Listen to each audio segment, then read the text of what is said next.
Bro social మీడియాలో ఇప్పుడు మొత్తం అలేఖ్య చిట్టి పికిల్స్ గురించి మాట్లాడుకుంటున్నారు. అసలు వాళ్ళు మాట్లాడిన విధానానికి అయితే మాత్రం చాలామంది అయితే కోపంగా ఉన్నారన్నమాట. సో ఏంటి అసలు వాళ్ళు దీనిపైన ఏమన్నా అపాలజీ వీడియో ఏమన్నా చేశారా? అంటే ముఖ్యంగా అలేఖ్య చిట్టి పికిల్స్ వాళ్ళు నాన్ వెజ్ పికిల్స్ అన్నీ కూడా ఆన్లైన్లో వాళ్ళు ఆర్డర్స్ రావడం కానీ వాళ్ళకి సరఫరా చేయడం అంతా కూడా చేస్తుంటారు. నార్మల్గా నాకు సోషల్ మీడియా ఇన్స్టాగ్రామ్ యూజ్ చేసే వాళ్ళు చాలా మంది కూడా వీళ్ళ ఐడియా ఉంటుంది. ఎందుకంటే డైలీ ఒక్క వీడియోనన్నా వీళ్ళకి ఖచ్చితంగా వస్తుంది. సో అదే విధంగా ఒక కస్టమర్ వాళ్ళకి ఆర్డర్ కోసం అని మెసేజ్ చేసినప్పుడు ఆయన వీళ్ళు చెప్పిన రేట్స్కి అంటే 1 kg చికెన్ పికిల్కి 1200 అనే విధంగా వాళ్ళైతే రేట్ చెప్పారు. ఎక్స్పెన్సివ్ గా ఉన్నాయి, ఇంత రేట్ ఎందుకు అని ఆయన క్వశ్చన్ చేశారు. సో దానికి వీళ్ళు ఇచ్చిన రిప్లై ఏ విధంగా ఉందంటే మనం ఇంకా దాన్ని మాటల్లో కానీ రాయడంలో కూడా ఆ బూతులు చెప్పుకోలేము. సో ఇంత ఎక్స్పెన్సివ్ కూడా మీరు చేయకపోతే ఇంకా మీరు పెళ్లి చేసుకుంటారనే విధంగా ఇంకా సో అండ్ సో కొన్ని బూతులు మాట్లాడారు. సో అది సోషల్ మీడియాలో విపరీతంగా వైరల్ అయిపోయింది.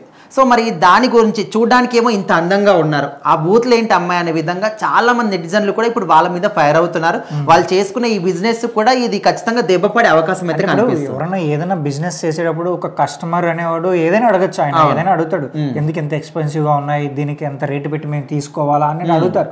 సో మనం అది ఎక్స్ప్లెయిన్ చేయాలి, సార్ మేము ఇది వాడతాము, లైక్ ఇంత ప్రాపర్టీస్ మేము యూస్ చేయాల్సి వస్తే ఇంత క్వాలిటీ ప్రొడక్ట్స్ మేము వాడతాం కాబట్టి ఎక్స్పెన్సివ్ ఉంటాయని చెప్పాలి. బట్ అలా బ్లేమ్ అలా తిట్టడం అనేది అంటే వీళ్ళు ఆ తిట్టిన ఏదైతే ఆడియో వాళ్ళకి పంపించారో ఆయన దాన్ని ఏం చేశాడు, ఎవరికి పంపించాడు, ఆయన ఏం చేశాడు, సోషల్ మీడియా మొత్తాన్ని కూడా దాన్ని పోస్ట్ చేయడము. సో అది విపరీతంగా వైరల్ అయిపోయింది అనమాట. సో ఇది మొత్తాన్ని వాళ్ళ దగ్గర కూడా వెళ్ళింది. సో అది న్యూస్ లో రావడం కానీ సోషల్ మీడియాలో చాలా మంది యూట్యూబ్ ఛానల్ వాళ్ళు దీని గురించి మాట్లాడడం కానీ ఇదంతా జరిగేసరికి వాళ్ళ నుంచి ఒక సారీ చెప్పినటువంటి వీడియో కూడా బయటకు వచ్చింది. అంటే అది సారీ అని కూడా కాదు, వాళ్ళు ఎక్స్ప్లెనేషన్ ఇచ్చుకున్నారు ఎందుకు మాట్లాడాల్సి వచ్చింది. అయితే ఇక్కడ విషయం ఏంటంటే ఎవరైతే వాళ్ళకు ఆడియో పంపించారో అంతకన్నా ముందు కొంతమంది వల్గర్ గా మెసేజ్ చేయడం కానీ వల్గర్ గా మాట్లాడడం చేశారంట. అయితే వీళ్ళు ఏం చేశారు, అదొక వాయిస్ ఎందుకంటే వాళ్ళది ఒక బిజినెస్ కాబట్టి కంటిన్యూస్ గా మెసేజ్లు వస్తూనే ఉంటాయి. సో అది వాయిస్ మెసేజ్ అనేది ఒకరికి సెండ్ చేయబోయి ఇంకొకరికి సెండ్ చేస్తామని వాళ్ళు అంటున్నారు. కాకపోతే వాళ్ళు ఎవరికి సెండ్ చేయాలనుకున్నారో వాళ్ళ ప్రొఫైల్ ఓపెన్ చేసి అక్కడ మాట్లాడితేనే వాళ్ళకే పోతుంది. మరి వాళ్ళకి పోయేది ఇక్కడ ఈయనకి ఎందుకు పోతుంది? ఫార్వర్డ్ మెసేజ్ కాదేమో నాకు అనిపిస్తుంది.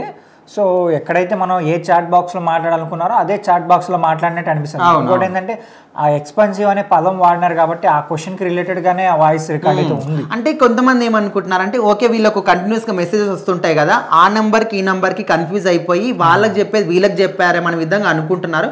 సో మరి కాకపోతే వాళ్ళు చెప్పింది నిజమైన అబద్ధమైన అది మాత్రం ఖచ్చితంగా వాళ్ళ బిజినెస్ కావచ్చు, వాళ్ళ ముగ్గురు అక్క చెల్లెలు కూడా బయటకైతే బ్యాడ్గా పోర్ట్రేట్ అయిపోయారు. ఆల్రెడీ చాలా మంది కూడా దీని గురించి మాట్లాడుకుంటున్నారు.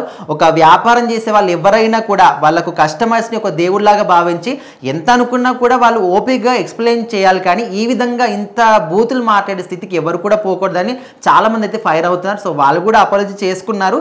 కాకపోతే వాళ్ళు ఎంత చెప్పుకున్నా కూడా వాళ్ళు మాట్లాడిన మాటలు మాత్రం కరెక్ట్ కదని ఇప్పటికి కూడా అనుకుంటున్నారు. చూద్దాం మరి ఇప్పటికైనా వాళ్ళ బిజినెస్ ఈ విధంగా ముందుకు వెళ్తుందా లేకపోతే ఖచ్చితంగా దెబ్బ పడుతుందా అనేది.